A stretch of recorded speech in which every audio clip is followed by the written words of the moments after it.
All right, I just wanted to let that one play out for a minute. Make it close your eyes, feel like you're inside Moda. Tonight we are victorious as the Trailblazers hold on.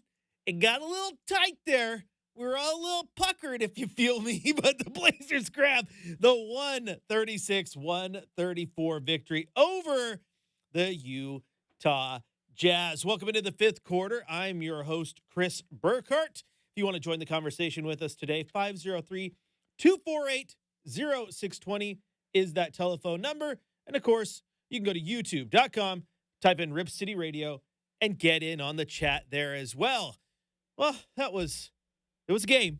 It was definitely a game. And you know what? It was, they say that there's a tale of two halves. This one was like a tale of quarters. Brenden, welcome to the regular season, Brenden.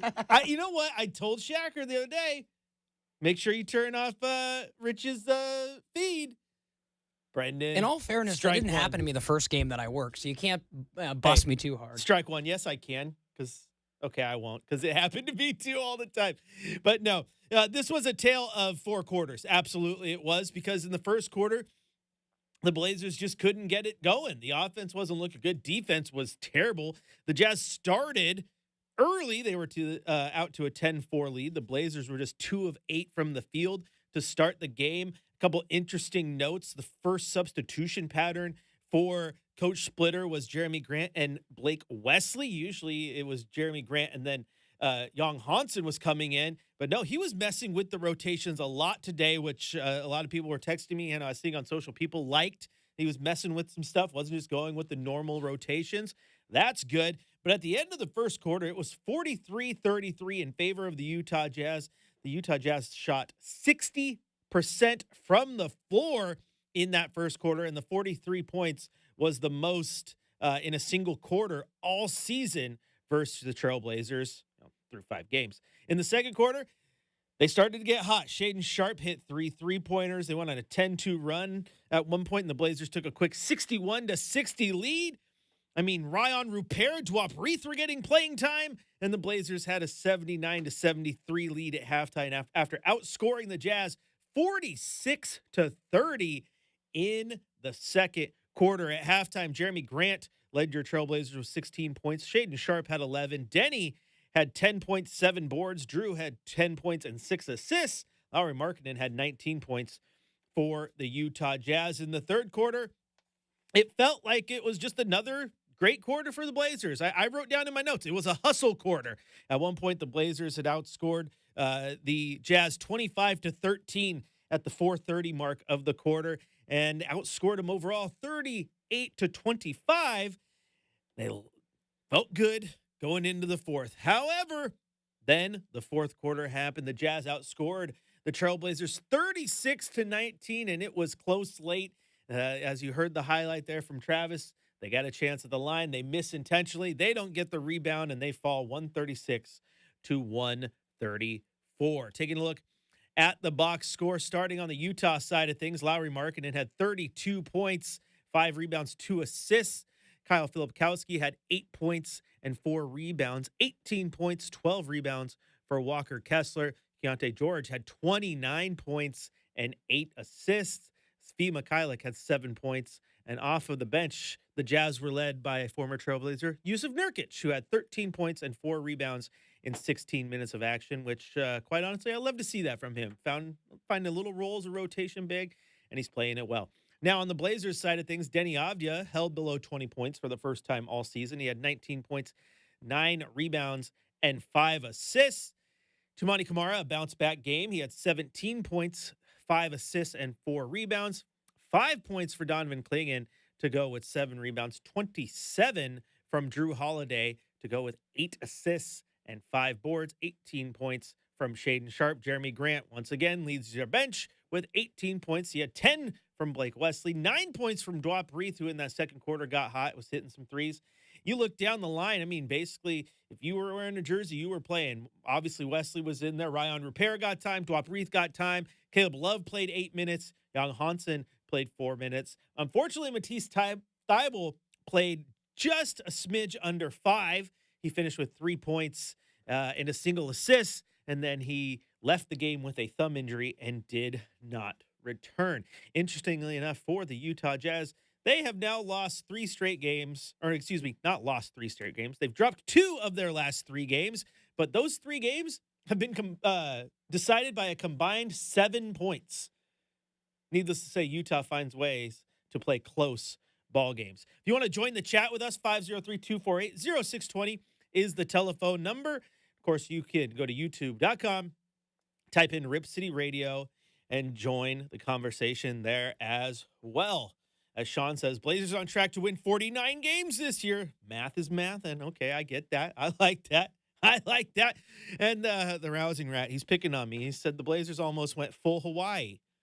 That's because he and I, as you know, we play each other in the dynasty, Brenden. I was up big. I think I was up 17 zip. Might have even been more in the first quarter playing him. And then I lost. I just let it slip out of my fingers. It was terrible. I lost a lot of sleep that night. You ever play a video game and then lose sleep?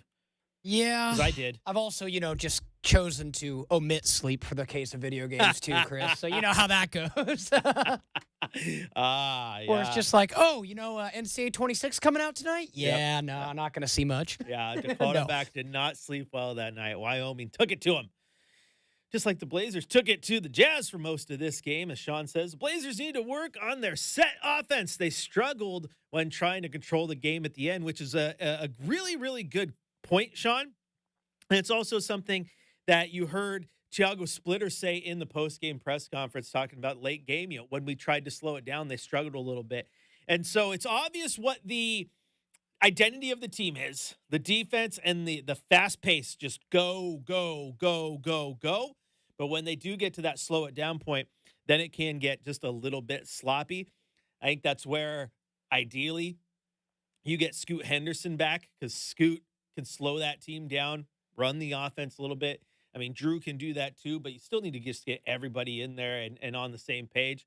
Like Denny, as much as we all like Denny, Denny is definitely better when the team is pushing the pace, not set in those half-court sets. Drew's good there. Shea's good. Scoot will be good there. Dame next year is good in those situations. So you're right, though. When they slow it down, which goes a little bit opposite of what they're finding success with, they do tend to struggle. And I think that with Thiago Splitter, you'll hopefully get a little more of that semblance of offense as you move forward, because that's supposed to be what he's good at. I still think he's good at it. I like him. I think he's doing a very good job. I mean, I like the rotations today, mixing it up. Not just going, we've gotten these 2 guys out the very first off the bench all year long. That's what we're going to do now. Sometimes you got a coach who can you can set your watch to their substitution patterns. I mean, set your watch to it. That's not necessarily a bad thing, but I do like that, sometimes you just need to mix it up. I thought Thiago did that tonight. We'll hear from him in just a little bit. But what are your thoughts on the game? Once again, 503-248-0620's telephone number, or youtube.com. Type in Rip City Radio. I know it's funny though, because obviously there was a college football video game reference in there, thanks to my buddies in the chat. But it's funny too, because Brenden, you walked in here at one point and you made a college football reference. You're like, oh, it's like watching a Cougar game or something like that. Was it? What was it you said? No, I said it feels very much like a Washington State or Oregon State situation where it's like you're trying to give the game away. And, man, like the Blazers, had that rough first quarter. They really, to put it bluntly, like kind of dominated the second and third quarters to the point where absolutely they did. Where I like, to your point, not taking shots, but it's like, hey, if you're putting Ryan Repair and others on the floor, you're feeling pretty good about where you are as a team.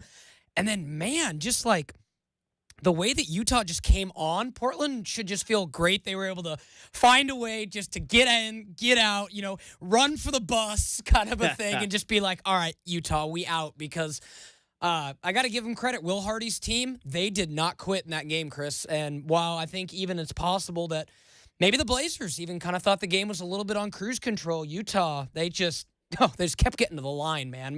Maybe a more equitable whistle would have been nice in this one, too. Absolutely. Brenden, the Utah Jazz got to the line 49 times they converted on 41 of those attempts. On the other side of the ball, the Blazers got to the line just 27 times, hitting 23. I mean, that's an 18-point difference just at the free throw line alone. And I mean, you look at the late drive by Shaden Sharp, where they get the turnover and it gives them life again there in the waning seconds. I mean, you could have called a charge. I think that's what they were looking for. The Blazers were. I don't know who it was. It may have been Kessler who kind of went up to block the shot. Looked like he got a lot of arm like there. And I saw social.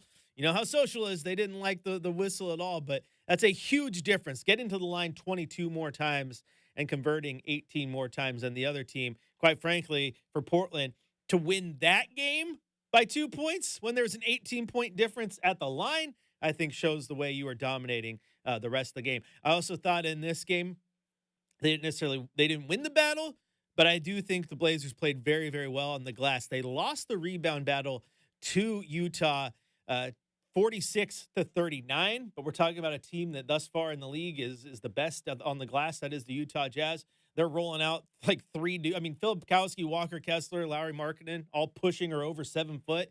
So they will clean up that glass absolutely. So I thought the Blazers played well in that aspect. Got to clean up the fouls. Obviously, 33 fouls to the 24 for the Utah Jazz. We can always blame the whistle. I would say you can't do that. It's not rigged, but you know, crazy things have happened in the last week. All right, we're going to take a quick break here on the fifth quarter. When we come back, we're going to hit you with our drive of the night, our shot of the night, and we still got Coach to hear from, hound out a game ball, all that fun stuff here on your home of the Blazers, Rip City Radio 620.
Here's Denny with it.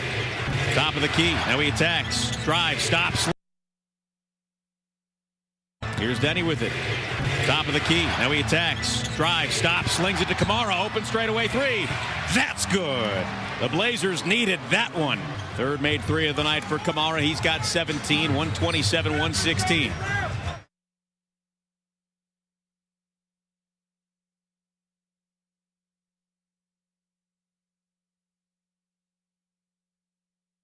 Welcome back into the fifth quarter. Chris Burkhardt here with you. We are breaking down the Trailblazers' victory over the Utah Jazz tonight, 136 to 134. If you want to join the conversation with us, 503-248-0620 is the telephone number. And the chat was talking to each other during the break over there on YouTube, which you can go do that too, youtube.com. Just type Rip City Radio.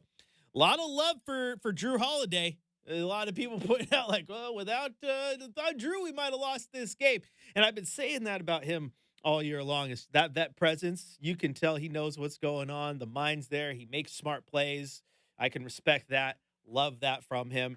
And Tall Tim chimes in. The Blazers have to foul less, but this game was a homer game. Utah got a lot of cheap fouls all night long, and it did feel like that. Well done. Basketball, just straight to the point. I appreciate that from you. And Freya and me chimed in. The good news is that last season they lost such games. So Drew gave him a good lesson. And yeah, they did. The Utah walloped Portland last year. Y'all remember. So it's good. It's absolutely good that this happened to this team tonight. It's simple. They go in, they take care of it, they don't lose the game. They don't lose the game. And in previous years, I think they would have dropped that. And you know what? They might drop games like that later on in the year, but they weathered the storm. That's what you like to see. That's what you like to see. Also, Colby Jack, the music ain't gonna change. It's a commercial break. I'm sorry. That's where you can get up. You go stretch. You refill your beverage. You grab some more chips or whatever snack you're doing. Then you come back. I wish I could put better music on the YouTube chat, but you know. Copyright rules and stuff. That's a rabbit hole, Chris. Yeah. Can't put. I mean, come on. I wish I could give you like some beautiful slow jams, and the next night give you some rock. Next night give you some good R&B to mix it up. I don't pick the song. Brenden doesn't pick the song. It's just automated so that YouTube does not get mad at us. I apologize that you don't like it. Just know that we're not the DJs on that one. Yeah, the fine copyright folks at Google are keeping their eye out for you, Burkhardt. Like Air Weldon says, royalty free, baby. That's right. That is right. Also, I'm going to assume and congratulate you. And if that wasn't the case, accept it anyway. Nice Adam Cole reference. Well done. Well done. If you're sitting there going, who's Chris talking to? What's going on? Technology, baby. Grab your phone. Grab your computer. Go to youtube.com. Type in Rip City Radio. Like, share, subscribe. Tell your friend about it. Get in on the chat with everybody else. We're talking about this Blazer game tonight. And as I said a second ago, a lot to like, a lot to learn from. A lot to like, a lot to learn from. You can learn from the fact that, hey, we got to be better at holding on to those leads. If the calls are not going your way or you're feeling like you're not getting the whistle, don't play into that game. Stay the course, stay on track. Drew Holiday, I thought, did a very good job making sure the team did as such, but you got to make sure everybody's on that same page, being smart and just playing a sound basketball game so that those other factors don't kick in. You cannot control those whistles. So just control your emotions, control your head, stay in the game. I thought Drew Holiday did that tonight. The Blazers did a good job. I mean, Thiago said postgame, sometimes, we're just not hitting our shots. Well, that's part of it. It is basketball. You're going to miss shots, but there's other factors there as well. And as he said, and has been pointed out by the listeners, part of it too is when this team slows down, they're just not as good yet. That slow half-court set, it definitely needs some work. Now, when they have pushed the tempo and they're getting out in space, the team's playing very, very well. It's those other situations that they need to work on. So that's where it is. A lot to like, a lot to work on. A lot to say, yes, that was great. A lot to go, ooh, we're going to learn from that. And you would hope that they actually do learn from it. And I think they will. Think about, I mean, this at this point last year, you were hurting a little bit. You had seen your team get just trounced. You had seen Utah come into town and take care of you. You'd seen Golden State take care of you. And right now, Portland's taking care of them. That's a good thing. That's a good thing. If I would have told you, regardless of how the game was played, that you would have gone on this road trip and you would have come back 2-1, probably would have been pretty excited. Oh, okay, I can see that happening. I don't know. The Lakers are going to be tough. Clippers are going to be tough. Utah's playing good ball. But 2-1 on the road trip. Now 3-2 overall. It's a good place to be. And for what it's worth, I just saw tonight, Chris, Austin Reeves hit the first buzzer beater of the NBA season. So that win may look better as time goes on. You know, eventually the Lakers are going to get better once LeBron gets back in the mix too. Austin Reeves is a freak.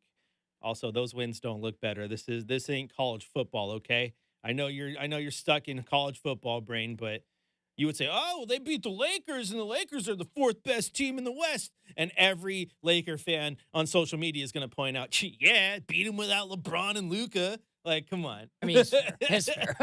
This is exactly how it's going to play out. But Austin Reeves is definitely on a tear, that's for sure. But through 5 games last year, this team was 3-2. So, you're kind of on pace there. But again, keep in mind, it started last year where you had that 140-104 loss to Golden State. You kind of limp through. You're trying to get wins. You're still getting beat up. Then you got that Utah game that was actually December 6th. Remember, this Utah team beat Portland 141-99 in the middle of the team losing, 6 straight games? You would hope that doesn't happen a ton this season. But right now, to be at this point, after taking your first road trip, starting at home, 500 at home, 2-1 on the road, I think you're feeling good. You're feeling good. And things only get harder from here because the next 3 games at home, you got Denver on Friday. You have the Los Angeles Lakers, which will likely be without LeBron and Luka again. So hopefully you take advantage of that. But as Brenden has pointed out, just Austin Reeves is playing outside of his mind. You have them on Monday. And then on Wednesday, the great Bill Walton's birthday. You know how I know it's Bill Walton's birthday? Because it's my birthday too, November 5th. You got the Oklahoma City Thunder. Then you hit the road. First real long trip, 5-gamer, Miami, Orlando, New Orleans, Houston, Dallas, back at home, Phoenix, Chicago, back on the road, Golden State, Oklahoma City again, Milwaukee, San Antonio, which, oh my gosh, Victor Wembanyama is an alien, and then Oklahoma City. That rounds out November. There is a lot of tough teams there. You're going to see how long they can sustain this style of play, and you're going to see how real this team is. Again, I had them early season as a 40-42 team. As some people have pointed out, hey, they're on pace to win a lot. It is only 5 games, but you are going to learn what type of team you have. And Tiago Splitter has said multiple times, this is who we are. We're going to compete. They're not going to back down. Right now, I think this team's definitely competing.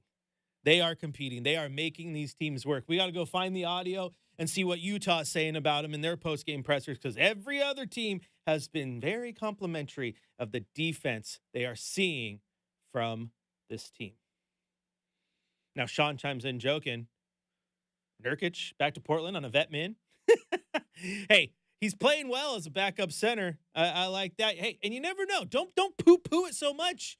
It pays to have a guy who loves Damian Lillard on your team. I don't know if you saw the social media post from the Trailblazers team where those two were chumming it up there at the sideline, the shoot around. That's pretty cool to see, because I know those guys do have a very good relationship. And Jake chimes in. I know that's a Chad saying, but I'm just going to take it. It should just be a 5th quarter game day saying. Show me your blazer. Oh, Chris, can I just add in too? That's awesome for one. I gotta shout out Air Weldon in the chat, man. Is he throwing out Tiago Splitter as the first NBA player coach that we've had in 20 years? Oh my gosh. I mean, hey, Tiago Splitter. Could you imagine? That's purely joking, but I had a good chuckle over here when I saw that. Hey, I mean, he's only 40. Chris Paul's 40, so I mean, Come out there, see what you can do, Tiago. With your career 7.9 points, 5 boards. Let's go. So I don't think it's and this is purely just fun, Chris. I think somewhere along the line it became illegal in the CBA. But just quick trivia for you: do you know who the last person was who was a player coach in the NBA? And I'll give you a hint: there was a 30 for 30 made about this particular team in the 90s. Oh my gosh, the last player coach. I don't know the answer to that. Tree Rollins for the Orlando Magic, and was a player coach during the young years of Shaq. Okay, well, there you go. So, again, let's petition the NBA. Get Splitter out there, man. Bring back he the could probably player still coach. ball.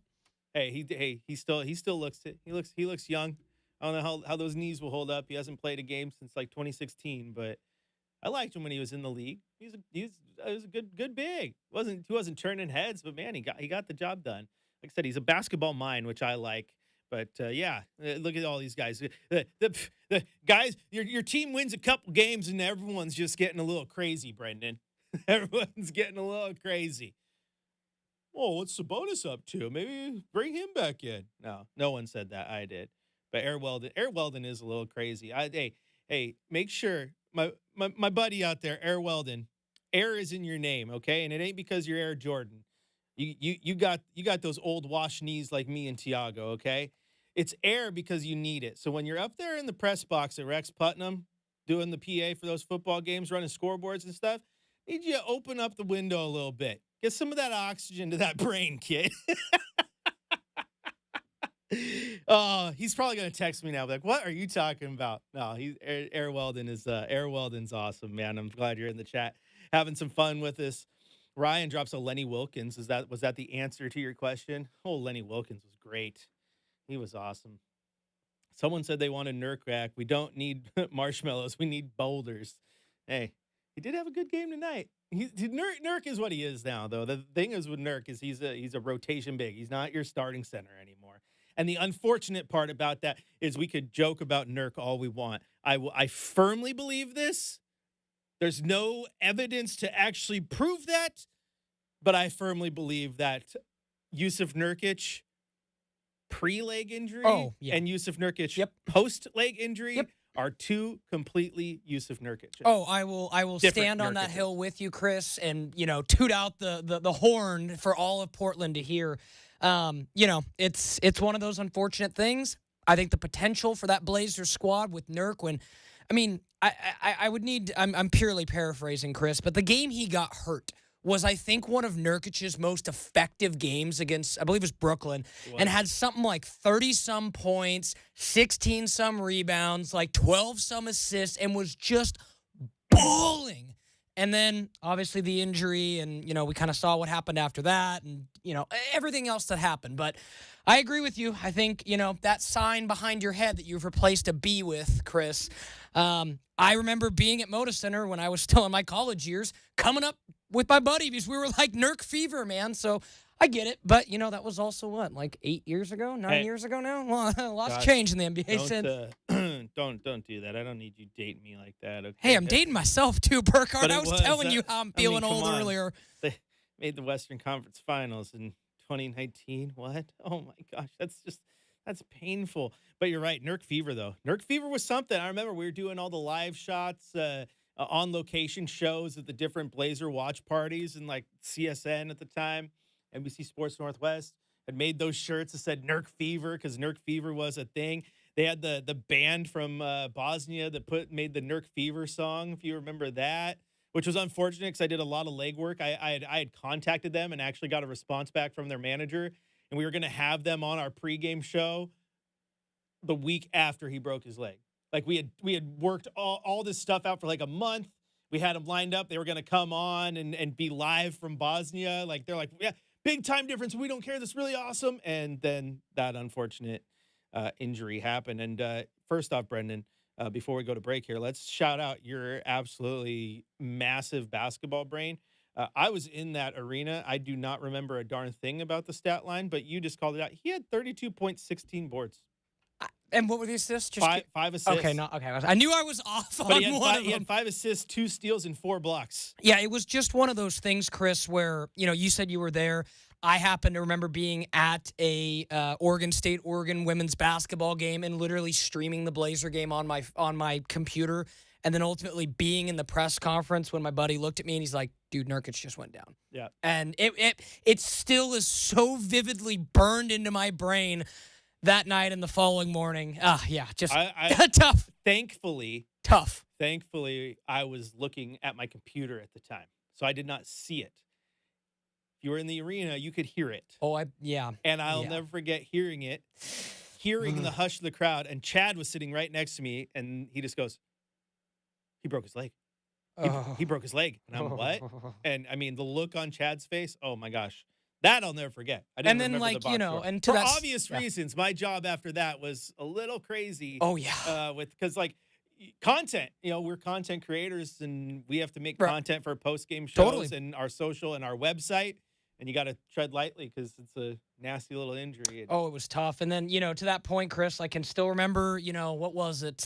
However many months, I think that was March or April when that happened. Mm-hmm. And the very famous, again, I still have the video on my phone, the very famous Nurkic drives down in the playoffs, comes down to the court, the Blazers rally. He comes on, drops a, not so clean word with Kevin Calabro, Lamar Hurd says, "Bleep it, I just decided to come down." I mean, fond memories for sure. But, I think the NBA's changed. I think Nurkic has some limitations physically and, just on the basketball court post-injury. And for what it's worth, kind of flamed out of Phoenix in not such a great way. And, I mean, so far, good in Utah, but it's early. Hey, we'll see. He's bounced around Phoenix and Charlotte for a minute. Like, it's all good. Hey, the Trailblazers PR just tweeted out, by the way, that the Blazers have recorded 10 or more steals in each of their first 5 games this season, becoming only the 3rd NBA team in the last 10 seasons to do so. Wow. The Atlanta Hawks did it for 6 straight games to start the season in 2016 and 17, and Cleveland did it for 5 straight games in 2024, 2025. All right, this is the 5th quarter. I'm your host, Chris Burkhardt. If you want to join the conversation, 503-248-0620 is your telephone number. And, of course, you can go to youtube.com, type in Rip City Radio, and get over on the chat there. Now, before we go to break, though, it's time to hit you with our drive of the night.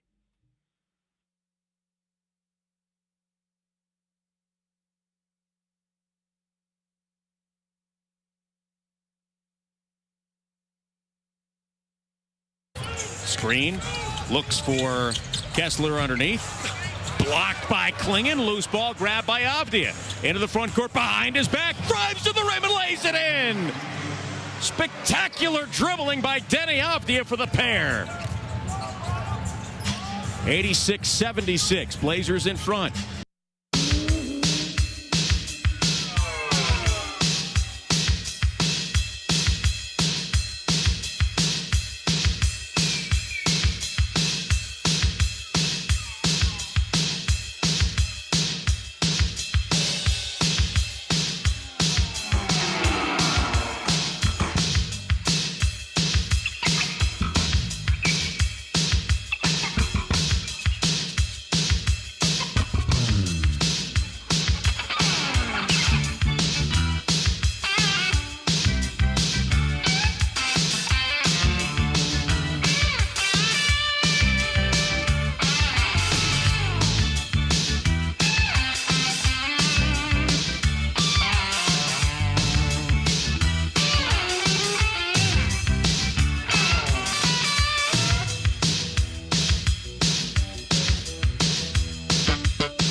Welcome back into the fifth quarter. Chris Burkhardt here with you, talking about the Utah Jazz, the Portland Trailblazers, and anything else that our brain wants to take us to. Blazers did grab a 136-134 victory over the Jazz tonight. If you want to join the conversation with us, 503-248-0620 is the telephone number. Of course, you go to youtube.com, type in Rip City Radio, where Jason asked, do they still have big man camps like the Pete Newell camp from back in the day? And they have all sorts of stuff that the teams, like players don't, or excuse me, fans like don't even realize.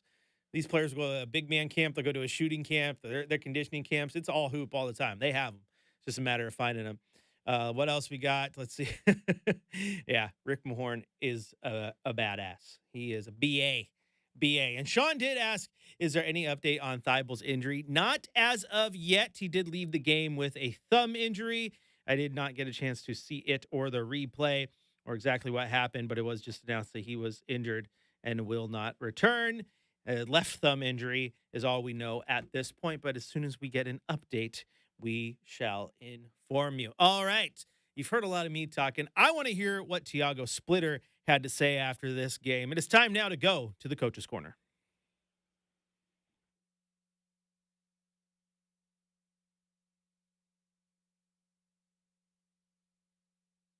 Coach, the first game that has come down to the last few possessions to get the win.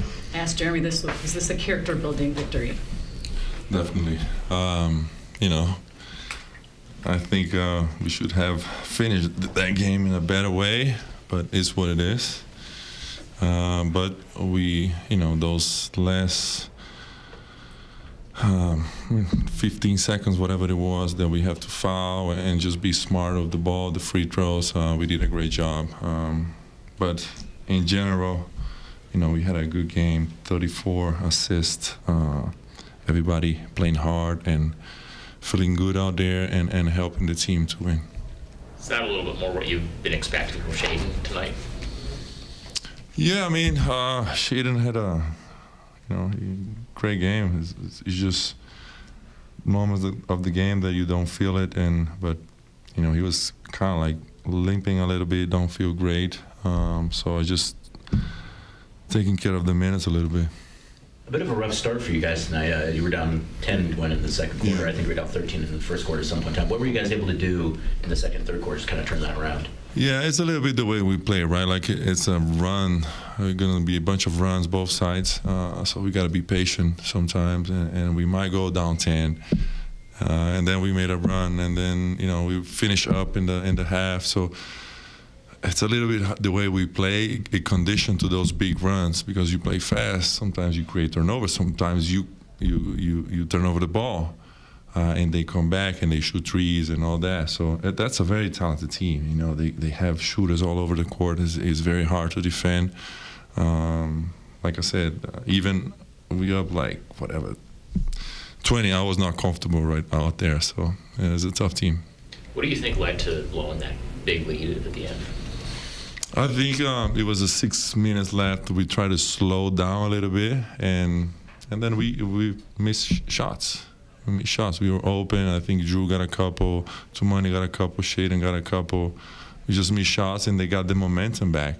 And once the team got the momentum, it's just, we trying to figure it out. Like, we don't want to turn over the ball as well, so we very careful. We just gotta, study that, see what we can do better, and as a team, grow from that. You said Shaden was limping or something. Like, what's the deal with that? Is that anything? Yeah, I still gotta figure out what's going on. He wasn't like himself, so. Apparently, Dobreeze was a big X factor for this night, and I saw you just talk to him like a very short sentence before he starts to make three. So I'm just curious, what did you told him? I told him to shoot the ball. Shoot the ball, right? I got you. And just the veteran leadership from Drew, just so clutch down the stretch. Does he bring a calming presence in situations like that for everyone? Yes, that's what I told after the game to the guys. Like, Drew, great job just leading the guys out there, doing the right play, shooting the free throws, the whole thing. So, it's great to have a guy like him in the locker room and on the court. Okay. I was gonna. So you talked about kind of the way you guys play. How do you go about kind of keeping everyone calm in that situation? Because I mean, they're professionals. They know that the NBA is a game of runs. But when you know that we know that they're going to go on runs and we're going to have to run back at them. How do you kind of stay even in those moments? It's a little bit my personality. I try to stay calm. I try to be serene and give them confidence. Sometimes I go crazy, but I try to bring them calm and just do the right thing. And then, in the end, we end up with the W, but it wasn't easy. It wasn't easy.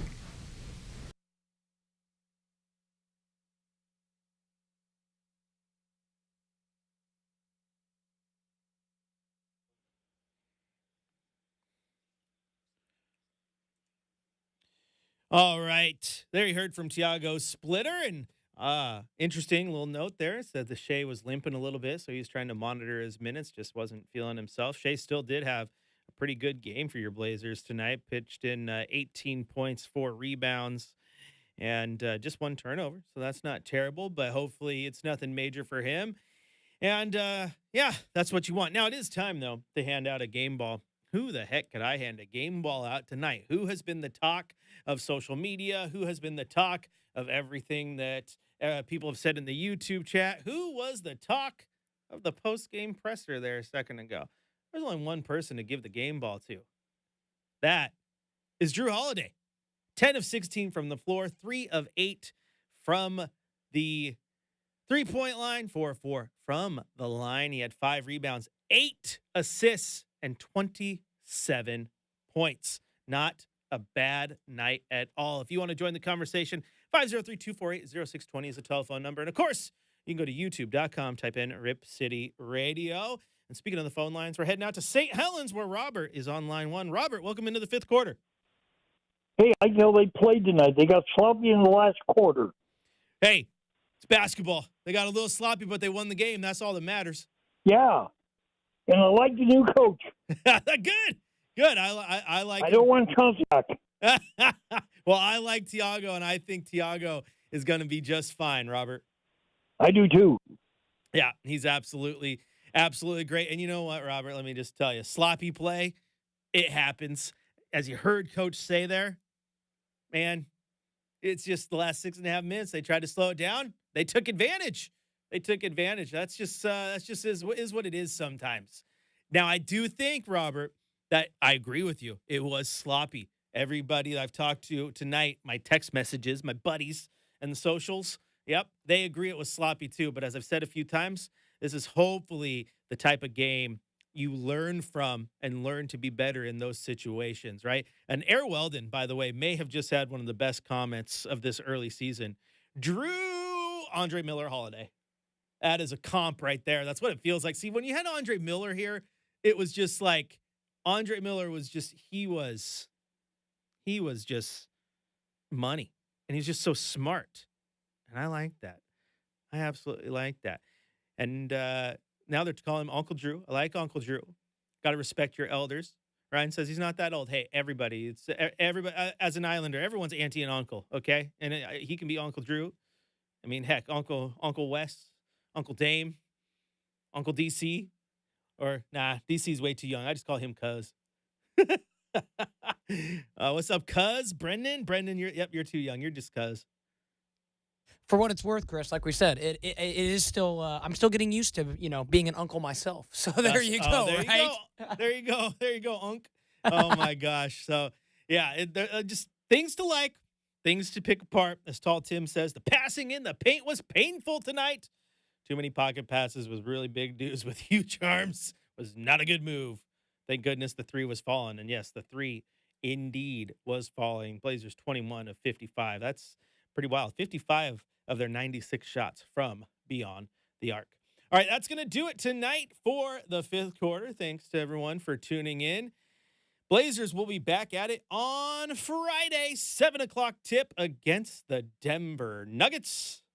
NBA Emirates Cup play. Shout out to the Trailblazers social team who was, pushing their buy tickets posts featuring a graphic that had Young Hansen and Nikola Jokic. They knew what they were doing. Well done.